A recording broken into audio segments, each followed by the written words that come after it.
Alrighty, well, let's kick this thing off.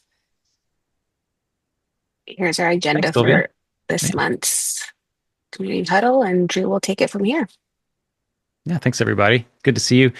Um, I'm Drew. In case we haven't met or haven't seen you before, I lead engineering at Datum, and this meeting is just a time for us to gather with the folks in our community who are curious, investing, contributing, all the things, and just kind of give some highlights on what we've been working on. And we typically do that by just talking about the last month and what we shipped and what we hope to do in the next month. So today we're going to just cover a few highlights, and then we've got some demos of new functionality, coming functionality, stuff we're thinking about, and the ways that we work, because that's constantly evolving. And it's super exciting. So we can jump into it. Go to the next slide.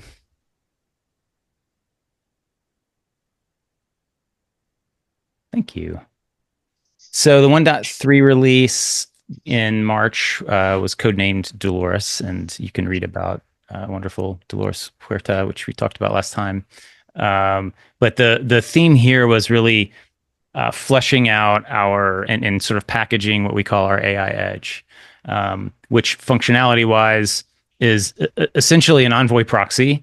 But our goal there is to make it very ergonomic and a very seamless experience to integrate with all of the AI forward tooling that you're used to. So it's no longer acceptable for us to just sort of have a thing living on the internet that you can proxy traffic through, but really to provide a great experience with not just that, but token routing and cost optimization and all of the things that you really need to connect to on a daily basis. So we've had the proxy for some time. Many of you have tried it out and use it on a daily basis. This last month, we kind of buttoned up our WAF functionality. There were a few bugs there that were preventing us from actually fully enabling it, and that had to do with the way that the traffic protection policy works in Envoy. And so we figured that out, and we kind of eased the path to creating domains and some functionality surrounding that.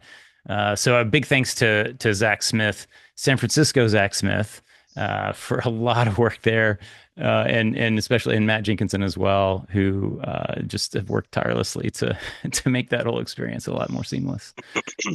We've also added a lot more granularity with respect to how you can access stuff on the platform. So we sort of just had a, you know, user, editor, admin, buckets before. Now there's a lot more. The platform underneath has had a tremendous amount of capability. If you've ever used, GCP or another cloud provider, there's a whole bunch of roles that you can actually put on resources to enable different access. We have that as well in Kubernetes, but it's extremely challenging to reason about and to use. So we were putting a lot of work and thought into how do we kind of expose that first.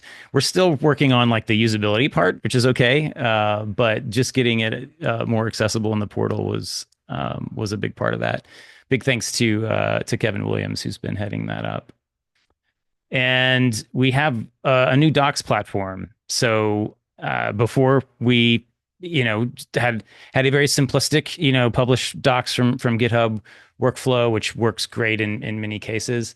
But we found a lot of value in a different platform that's kind of similarly lightweight because it's a little more functionality there as far as publishing and tracking and those kinds of things. And then better content. So please give a read through those. I'm sure it's not perfect, so would still love your feedback as you read through them, try things, try to get concepts.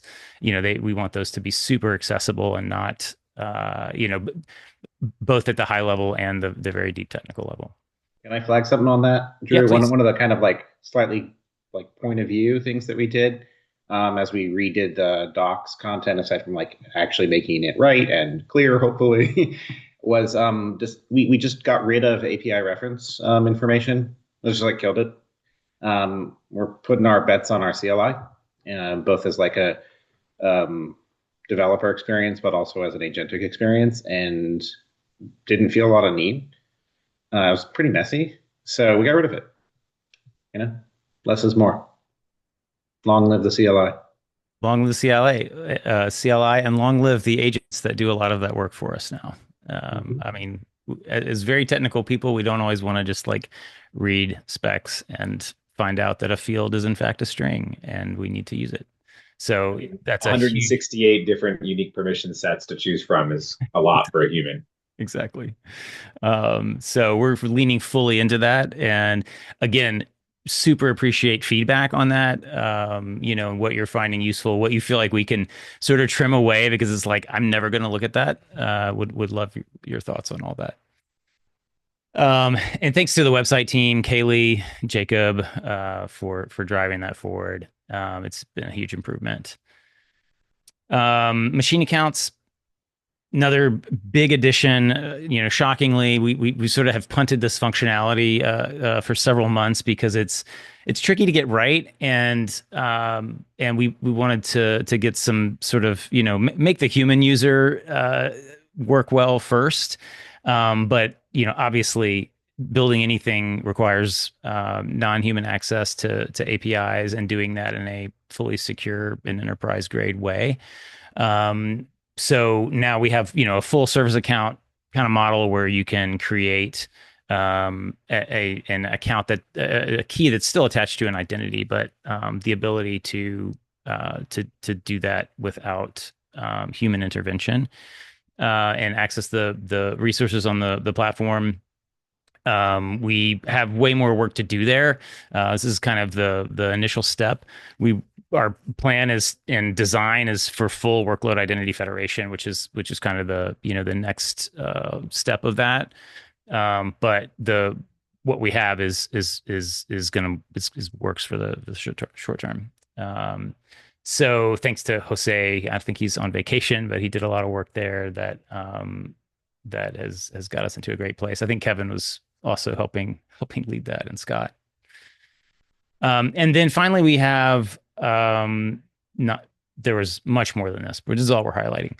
But another thing that we added was an API to basically orient you as a user in the Datum world.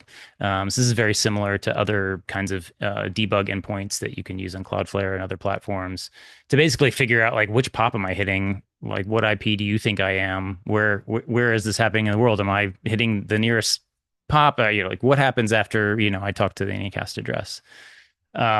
So again, phase one, basic, but it works well, and it's already useful. And Evan's gonna give show us what that looks like here in a few minutes.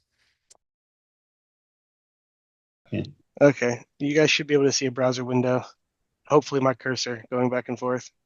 It's happening. It's totally happening. Excellent, love it. So We got you. my idea here, or to start with these machine accounts, was we wanted to tackle two use cases to start with. Just after talking with a couple of the other people here, we decided on some of the two main use cases that were top of mind, where people that want to create these machine accounts and use them inside their CI/CD, and then people that want to create these machine accounts that have them do system-to-system communication, stuff like that. So here, when you come to the machine accounts, you kind of pick between the two of them. Now, they both work functionally the same thing. You get the same window, but we wanted to kind of just make it look nice and bifurcate the experience so that you can see it's got purpose driven. So when you click either one of these, you get to start the process of creating your machine account. You get to name it. So you can call it like Scott's machine account. And then this is his actual name. So this is his machine account. And then you can name the key. So this is Josh's key. And the user can provide their own key. So you can provide your own key and paste it in here. Use that to create your token. You can set an expiry date. If you don't set an expiry date, this leaves no expiration, which is probably not a good idea, but you can do it if you want. So you hit create, It does this thing. It creates this. And now you have the ability to download this credentials file. This credentials file has all of the things inside it that you want to, or that you need to exchange for to make a JWT attestation and then exchange that for an access token. Once you have the access token, you can access any of the systems. So that's primarily the idea. I wanted to give some instructions here for people looking at it as well. So now you can, same kind of thing. You download the file, you put it in your GitHub. You can put it as a Kubernetes secret. You can put it as environment variables, or I gave these Datum Cuddle instructions. I right now have this isn't something that was already in Datum Cuddle. This is something that I'm adding to Datum Cuddle, that you can just provide this credentials JSON file, and it will just automatically exchange that token. I'm going to try to do that right now, but it might not work. So we'll just preempt it with that in case it does. But yeah, otherwise you can get the client ID and the key and use them yourself in whatever workflow you wanted. What else is cool about this is then you can give this machine account a role. Like we said, there's a lot of different role permutations, but you can basically assign, give this machine account viewer on your entire project. And then they'll have the activity timeline and everything else that you see as well. It's typical part of our system. So you'll see the keys and the roles. So technically this should work, right? I've downloaded the file. Let's see. It was called Scott's file, right? So here's Scott's file. This is what the file looks like. We're missing that part of the window, Kev. Oh, We're really? still seeing your portal. Yeah. Okay, 1 second, please. Show us everything. No, I lost my Zoom window entirely. Yellow desktop view. Here we are. Nobody DM Kevin anything that you don't want to be shown. Yeah. I gotta find my Zoom. There it is. Where's it going when I do that? This meetup is boring. Let's see. I can no longer see cameras or anything. I can't see you guys. I can't see anything. I might have to leave and come back. All right. Sorry. Wasn't the pandemic 6 years ago? Yeah. Tell me you're running Linux without telling me The you're year of running Linux on the desktop. I can still see you and hear you. Oh yeah, that's totally working. Sounds about right. Yeah. I just can't Don't roast him yet. see the wait till he Zoom leaves, controls. And I've been spending my whole morning thinking about how working on a Windows desktop sucked. Oh wow. Does Tiny Fish and other browser agents have the same problem? They're sort of running. They know how to get Zoom to work. Just updates every other day, and everything changes. It's more updates than Discord. All right, the Zoom developers win again. I'm back. All right, so let's see. I'm just gonna share my whole window here. No, if I share my whole window, you guys see the Zoom controls, and it's really confronting. So I'll just show you my prompt. How about this? Can you see the prompt? Yeah. So good. You can see how I have to leave Zoom. See, this is how you leave Zoom on Linux. That's right. You kill it. Let's see. This is Scott's credential file. Not actually. This is the one I generated. So you can take this file now, and if I go to the Datum Cuddle folder and I run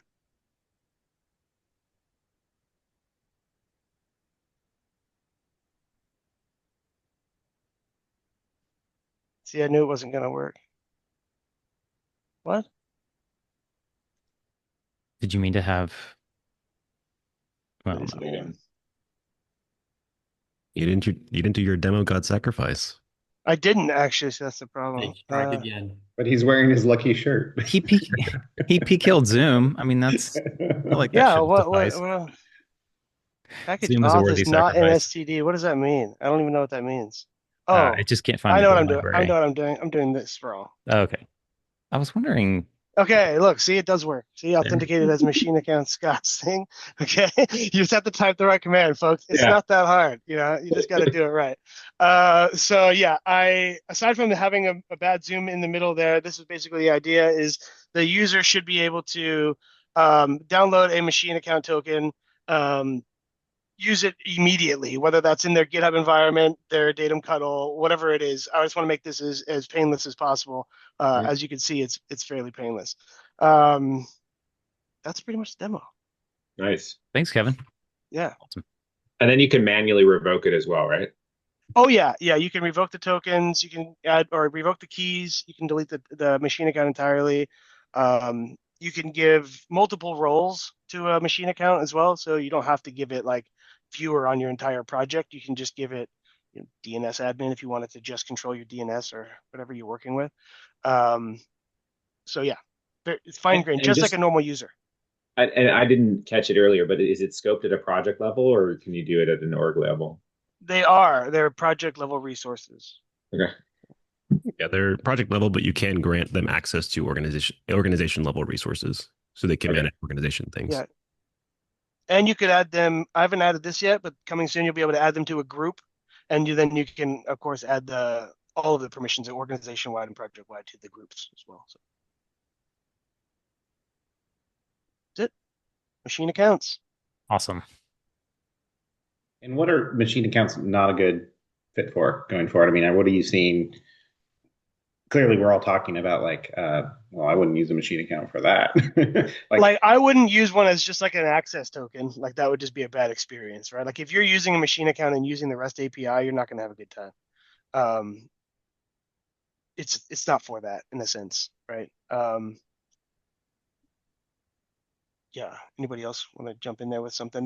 The hardest part about that, in my opinion, is that the REST APIs are fairly non-trivial to navigate in a sense. Like they're very arduously long and stuff. So we could, make a nicer API that just kind of wraps some of those things into smaller routes. But we haven't done that. Yeah. No, I'm more like going where the chat was going with Zach and Spiffy and various like intent-based, authorization. So just like that direction seems like emerging and growing. And maybe we'll find a broader list of things where you don't want to use machine accounts for.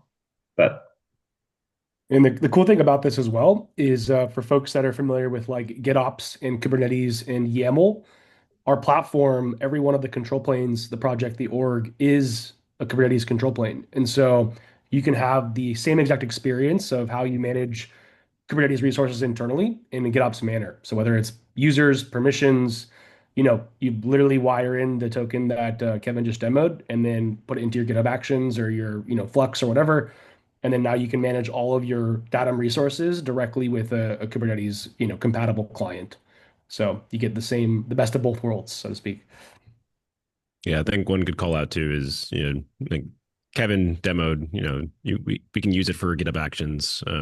But that's not an ideal path. Drew mentioned workload identity federation. That's where we'd like to be going. That way, GitHub Actions can use just GitHub tokens for authentication to Datum Cloud instead of having to pass around credentials, because managing credentials is not a great security posture.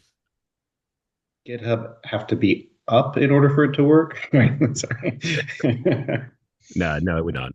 It just allows us to trust GitHub's access tokens for accessing Datum Cloud, and being able to lock it down to this repo or this action specifically can access like this resource in Datum Cloud. Yeah, I just love the sort of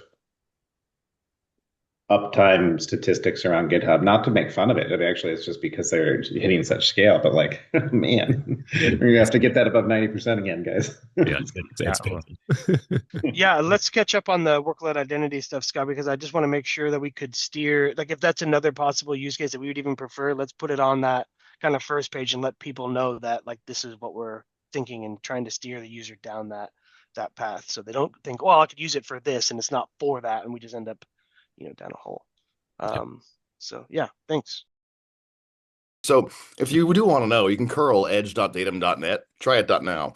I'll show you in my terminal if I can get that's a chat button. Let's see if I can do this faster than Kevin could. We're gonna do a risky full screen share. Oh my, and here it is. I mean, Boom. what's the biggest risk is the Sophie's menu in the background. And Evan cooked dinner. I'm on the docket for 8:30 to 6:30 p.m. tonight. You got this. Yeah, check that out though. This is There aren't enough facts here yet, but they're all true. You can hit a region by specific name, GB South 1, US Central 1, .edge, boom. Or you can just hit the Anycast name, edge.datum.net. I happen to be hanging off LGA, New York, US East 2. Your endpoint might vary. And we come to you over HTTPS. We also, I think this is the right browser. Boom. Yeah, new docs page. Under locations, thank you, Kaylee, for new docs, and Ronger, and Felix, and Ito. Under the bottom of our locations here, regions, there's a comprehensive list of regions, and tracing. There you go. We give you a fancy. I have to add a couple output bits here. It doesn't give you quite all the fun stuff of the CLI, but we're a CLI first company. I never forget that. And plain text response is there. And we also get a JSON object if you like your data structured. An enhancement I have for the next cycle or two is to let you list all the available regions and to see your latency through them. But that'll come. For the people that might have like product management brains and be a little bit less technical here than some of the other folks on the call, how are you returning that information to a curl command? I haven't seen somebody. I mean, maybe the others have done this before, but I haven't seen this in a command. It's pretty cool, actually, what you've done. Oh yeah, Word. It's a very simple vibe coded by someone on this call who I will not out. Node.js app. And it is. You can out me anytime. It's a Jacob Smith join. It's a Jacob Smith Claude GPT Node.js app, and it's real lightweight, and it's running in a pod on every one of our worker nodes. We do Flux-based CI/CD. It's pull my GitHub repository every X minutes and run the stuff in it. Many of you are familiar with Flux. The paradigm is pretty old. And we ship down a tiny lightweight app that we call edge-info, and it reads some environment variables from its Kubernetes context and vomits them out over standard output. And it varies the content type of your text encoding based on, not based on anything. It's two different endpoints with two different content types coming out of it. So there's no variance. But yeah, dead simple web app, Node.js, environment variables. I will say that some technical details of the journey with that. We did discover that HTTP 3 didn't work at first. So that was a fun adventure to make sure that Quick was natively supported.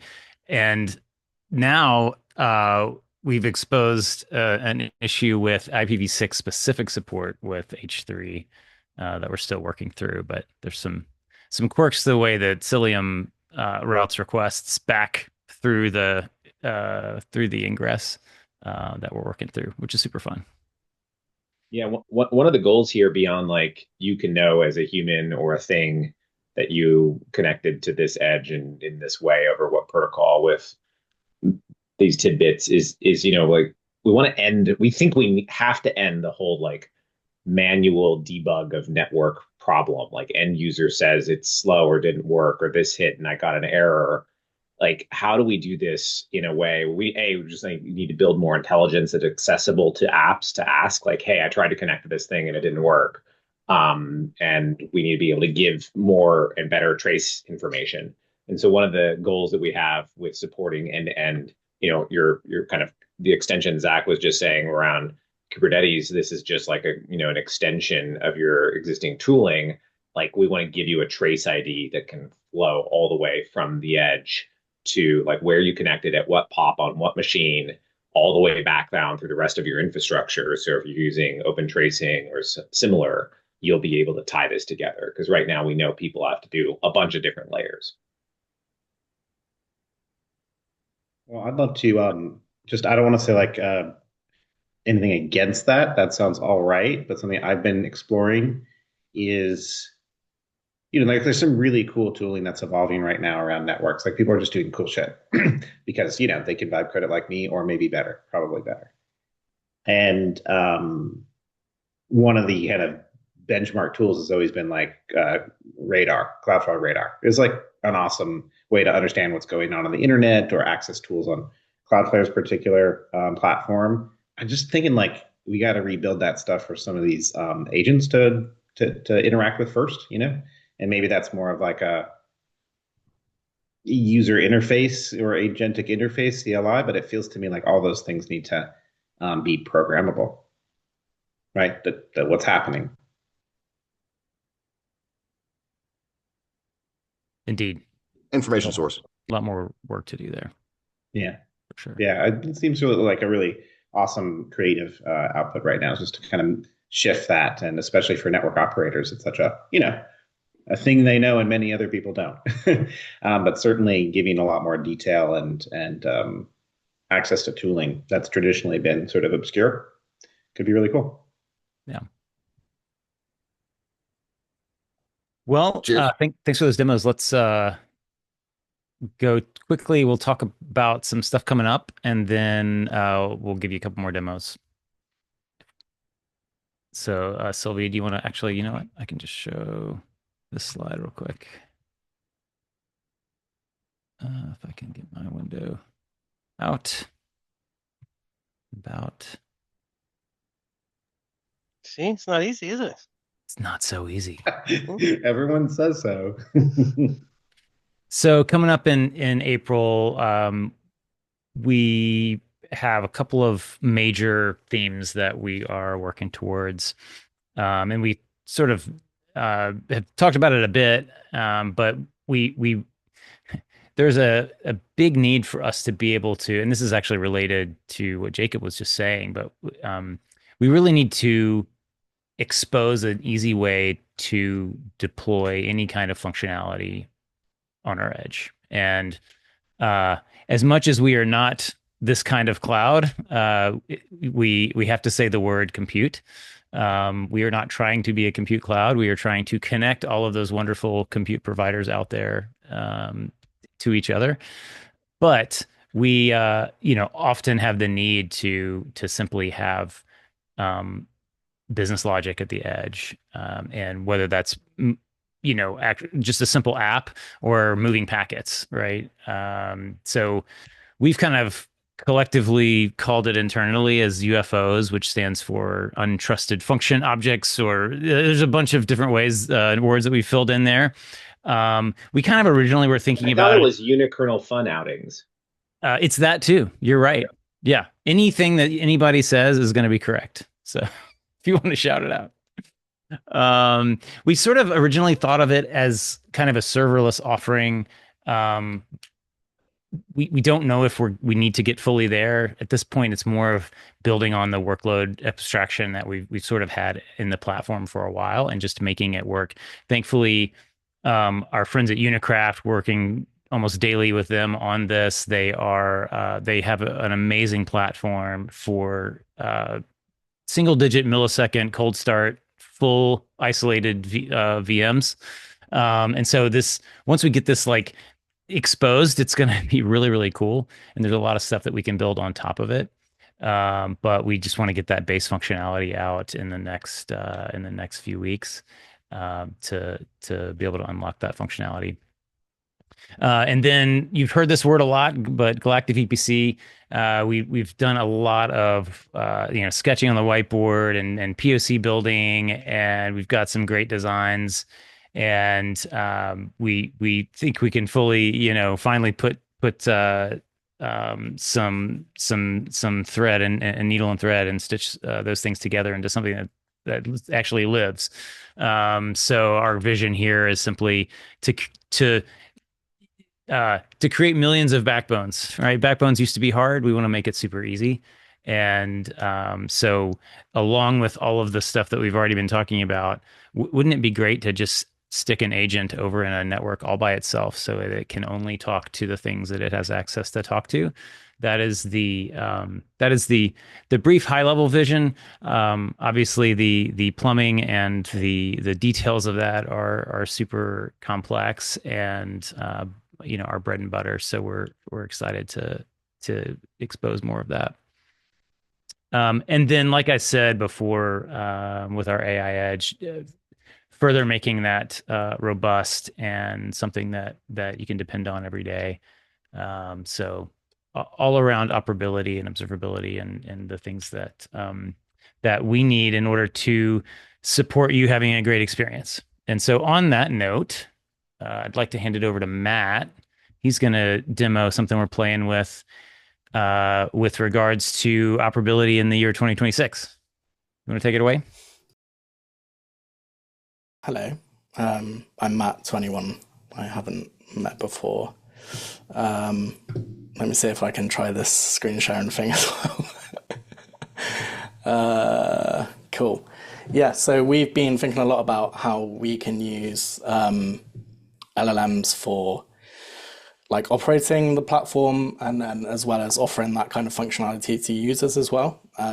So as well as having something on our staff operator portal to really give us like a deep dive into like our users and the state of the platform and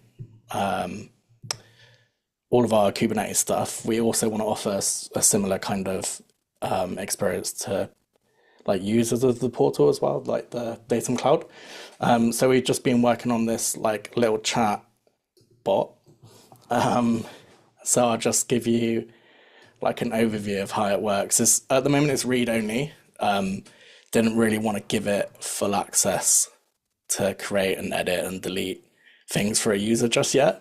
So at the moment it's more of like a really good overview of your project, and really like it's really handy to get information about how the platform works and what you can do on it. So we can do things like we can say, so it's scoped the current project that you're on. So it has all the information of the project. You can say, can you give me an overview of this project? And it's going to go and make a load of like custom tool calls to get information on your project. And then it should display them nicely and give you like some overviews on what it thinks you can do.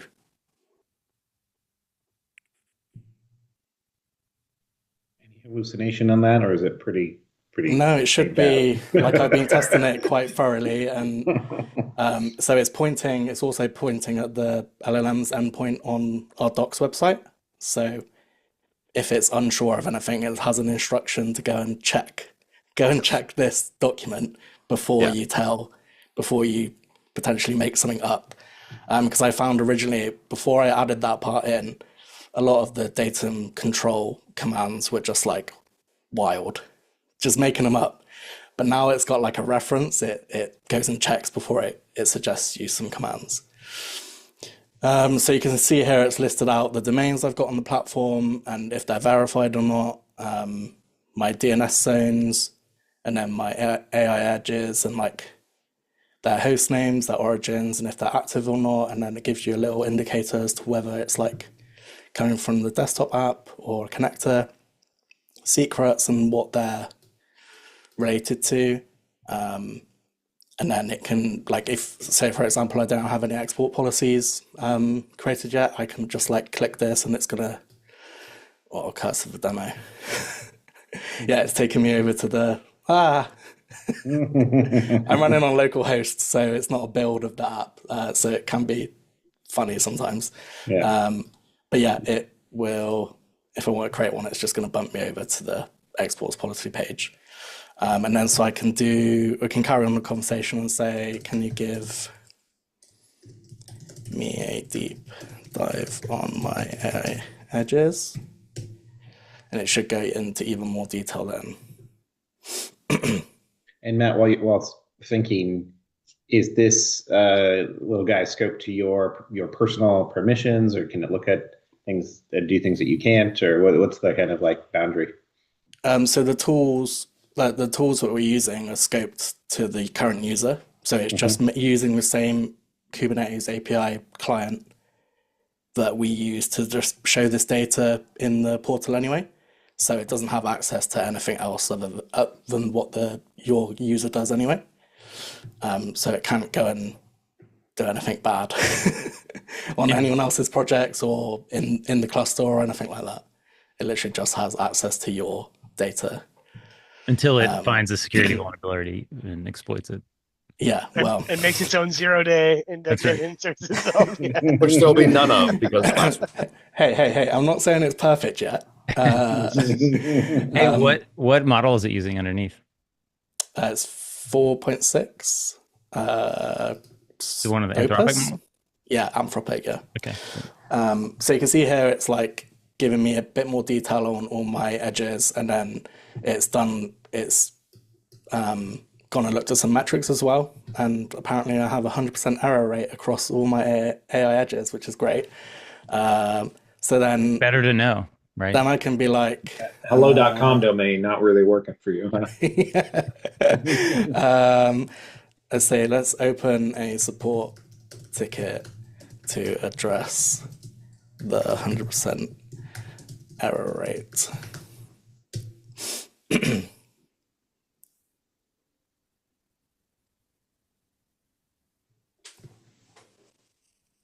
Right on. So it's going to fill in, it's going to like give you some already filled in like information. So it gets like the project, the organization, then the actual metrics that we're like referencing, and then it's giving us some more detail, and then obviously the user can just send that message. We could also extend this to use the Help Scout API to just actually send the message instead of this extra manual step. But yeah, that's something we can do in the future. And then yeah, so you can like create new chats, and then if you switch projects, it's gonna like show you chats that I created in this project. Yeah, hopefully it's just super handy, and I think it'll be a good place for new users to be like, why can't I do this thing, or how do I do this thing? And then it should just surface like the answer basically, instead of them having to come through us or any other kind of support channel. So yeah, we're trying to get like a similar experience in our operator portal as well. What I love about this is, for folks that want to work on the command line, I mean, you can open up your coding agent and wrap datum control, and it can do a lot of the same stuff, all the same stuff. But this is such a great way to not have to do that. You just want to flip open a window and have it all wired up and not really have to think about how to set that up. You can just ask it, how do I use the CLI to manage my domains? And it's going to go and look that all up for you and give you all the commands that you need to run. And then something that we could do in the future is have like a terminal also in here where you can then just go in this web UI. That's the gold mine right there, right? Yeah, you can just copy them straight in here. You don't even have to leave the browser. Like that would be cool. We had like a little sandbox to like, datum claw your way in there. Yeah. So we're gonna have some compute for you soon. No, we have got a new name for it. Remember, it's Cloudflare. So Does it work like a normal chatbot? Can you type in there like, "What's the weather in London" or something? Like what? No, I've given it very. Stop burning our tokens, Kevin.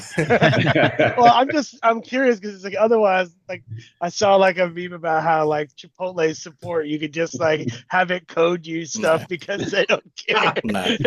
So unless you're specifically asking it about this project or Datum Cloud, it's just going to be like, nope. Can I send you over a style sheet so this little bot can have some personality? Because I want some like, hey Matt, dude. Yes. Like, yeah, I need some of that in my life. Yeah, 100%. Like it needs to use more emojis and like Gen Z that's words. funny because I actually put in a rule to use less emojis. So I think we can do without emojis, but it's a little spice would be good. A little spice would be good. Yeah, 100%. Yeah. It's just a very early demo, so there's lots of improvement that we can make. Yeah.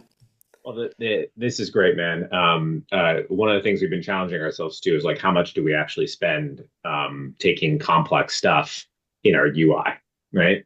Is that we think most of our customers use our UI to kind of start to figure out things and see if they want to go further. Luckily, it's becoming a lot easier to use, coding agents and related other things to just do it for you, and you don't have to have that same learning curve. But we do want to offer a way that people can experiment and learn and adopt. and understand about the new features and how's this. And like, we think debugging is going to be really clear. I mean, Kevin knows this, like, reading your chat here, and it's just like, sorry, Ryan. And it's just like, it's too hard in most of these classic interfaces to debug shit. Yeah. And, we want to find a way to like not have a very big portal, but provide, because like, I don't think we can ever keep up. But can we give, an interface to that? And this is, us trying to experiment with that, kind of the balance. So Yeah. definitely our operator side is actually the main use case we started with, because it's too hard to piece together, although we have a pretty good, not sprawled operator toolkit right now. It's already sprawling, right? And it's just a lot to go and figure out, where is something on a big global distributed system broken, or is that just a new feature? Did something happen, or what changed? Is it only that customer? Is it a user error? Like, that debug process is, the first 15 minutes of any interaction is just trying to orient yourself to where to look. And so we're excited. Maybe next time we'll show the operator side, about how we're trying to tie that together. Yeah, 100%. Thanks, man. No worries. Awesome. Thanks, Matt. That's really cool. For just a 3 days of work. That's awesome. Oh, one point that I have to other service provider folks out there who have to debug other crap, that we would love to find a way where, if you all start using Datum as your edge, or for connectivity, or some of our UFO work or whatnot, where embedding this in your internal tools that you're doing can be an operationally simple process, right? We want you to be able to access all of your end user customer debug. Like, if you're building this type of agent internally to support your 10,000 customers who offer, Ryan, like WordPress support or whatever, right? A constant thing is, did my DNS propagate? Or like, is this cached? Or like, what's happening with that thing? And, to scope and give that kind of capability easily, be really curious on how we could support that. So Yeah, the amount of cycles that is wasted on a day-to-day basis for that simple stuff, but no one has good tools for how to like give that traceability end to end for it. Yeah, there's huge potential there. Indeed. Well, first you need to find the Grafana dashboard for it. Then you have to learn how to use the dashboard. Then you have to learn how to Once use you find it. And then after that, we need more Grafana dashboards, like a hole in the head.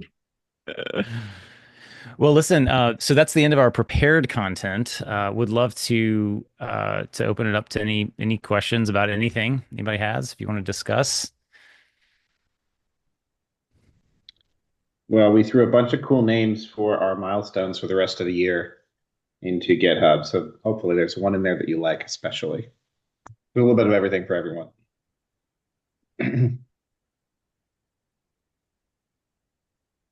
Anything you're not hearing that you'd like to hear? Any way we can help you? I liked the part where Kevin was squirming. That was really fun. Yeah, I think what would be fun is to see some earlier. Like, this is really cool to see this stuff. I mean, I love the early stuff. Like, Matt, you just like, here, been working on it. Here's how it's kind of working-ish.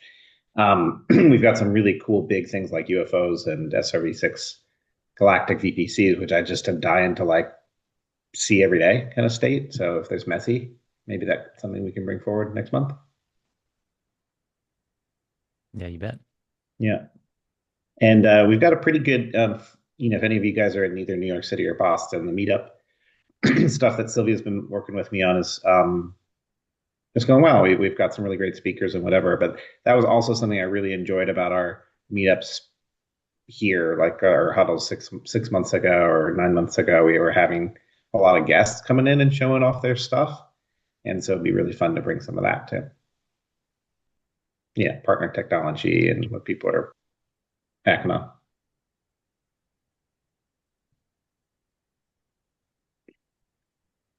Julio. I gotta take off in just a minute, but I was we're gonna have time. I saw it on the agenda. I just didn't know if it was like, voluntold. Well, it depends on how much time it takes to show it. I can do a quick highlight. Okay. and talk towards where I'd like to see this go.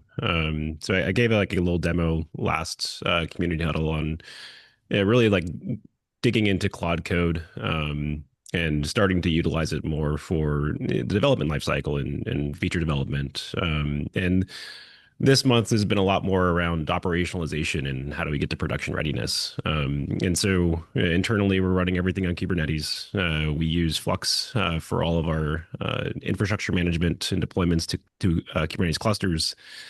And we use Victoria Metrics Stack with Loki for logs and metrics. And so one of the really nice things this gives us is now as part of our infrastructure toolkit, we can use read-only MCP servers to give engineers or really anyone across the organization access to debug issues. And so this prompt is actually just going to go and connect to our staging environment and analyze all the alerts that are currently firing and see. And it allows us to prompt and figure out like, okay, hey, what are the the current fires that are burning? And then from there, it can access all the deployment configurations for all the services from this repo. And then it's also going through, yes, Kevin, I do use light mode. Goes through all of our services and can even connect to GitHub. So it can pull down a repository, it can analyze code and figure out, okay, I see this alert firing in this service. I need to go pull this repo down and see actually like what's the code doing in the situation and like what's the actual problem that's occurring. And so here, it's in Sentry's not healthy, which is not surprising. It's always failing. And then there's some alerts firing for Flux resources having some conflicts, which is a new thing we came across last week. We found out a good way to put alerts in place to make sure that there's not Flux resources fighting over each other. Some classic CPU throttling things, not too much. But one of the nice things this is it gives us the ability to like really easily diagnose and triage issues as they come up, all without having to do all the manual tracing that needs to happen. We've been using this pretty heavily for incident response management and making sure we truly understand like what is the root cause of errors that are popping up both in staging and production. And where I'm trying to get this to go this month really is starting to automate this process. I'd say the majority of issues that pop up in any system is right around when you make changes. So deployment monitoring is a huge task of release management and getting stuff out to production. And how can we leverage AI to help automate some of those pieces? Because like ideally we have alerts in place, but while we're still working towards true operational readiness and production readiness, how can we leverage AI to automatically watch releases to environments and highlight or notify us of issues before they become real problems, and just get us to a better spot where operations is a lot smoother, or even highlight opportunities where if it does discover issues, how can we put a better alerting in place to notify us of these problems sooner, instead of or even ideally open up PRs to automatically fix these issues, because it has all the context it needs to diagnose these issues. It is all read only, but it can easily clone down a repo, augment it to make a change, open a PR, and just tell us, hey, like I saw this thing is broken, and here's a fix that you can put in place to actually resolve this problem, or even like open up bug reports against software repositories. That way developers can go investigate them or what have you. This is one of the thanks, man. This is awesome for you to show, and it's been really incredible to watch like incidents where we have a small team, and there's of course specializations in terms of knowledge, right? And how do you spread that? How do you make it available without always calling everybody to everything?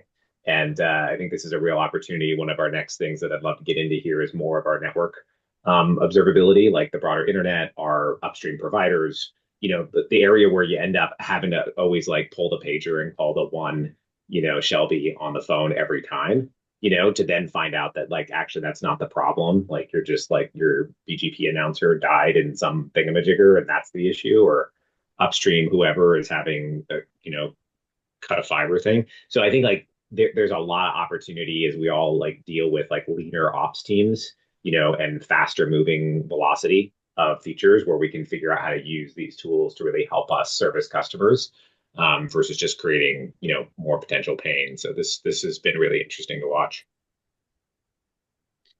Yeah. And now I know that you use white mode, like, dude, man, like everything's changed in my head. It's really I'm a light mode guy unhinged. too. It's so unhinged using light mode. The struggle of Yeah, having sicko shit, man. This has been super helpful for just getting rid of noise. I mean, it would have taken man weeks to focus solely on reducing the false positives and finding signal in the noise. So it's really awesome. Even doing it in light mode, that works too. Yeah, it definitely made the whole process of triaging issues much easier, because I can just have multiple agents running in parallel, investigating separate issues as alerts pop up, and automatically make PRs to recommend changes. It's been much easier. Tony Stark mode. Let me just ask you quickly this, Scott. Do you have to run that in the infra repo, or how do you operate in that? You go into the folder and run it, or like if you're in another folder, do you quit and then go into the infra folder and run Claude there? Yeah, I mainly run it in the infra repo, because that gives it context on all the deployment manifests and what exists in our environments. It also has MCP servers pre-configured to access both staging and production. And so that's usually where I would start investigations with any sort of incident, because it gives Claude the most context on how to navigate the environment. And then it just knows to go, if it needs to actually see source code for a service that it's deep diving, investigating, or whatever, it'll just clone that down into a temp folder and triage it there, and get to a root cause. That's okay. So it's almost like you keep a Claude code instance in your infra repo that's just specifically for this. Like you don't use it for generals, like you don't use it to look at other stuff. Right. Yeah. And then the other thing, and the other big thing I do is I make sure to have it use subagents to basically play devil's advocate, and analyze multiple hypotheses around why something might be happening.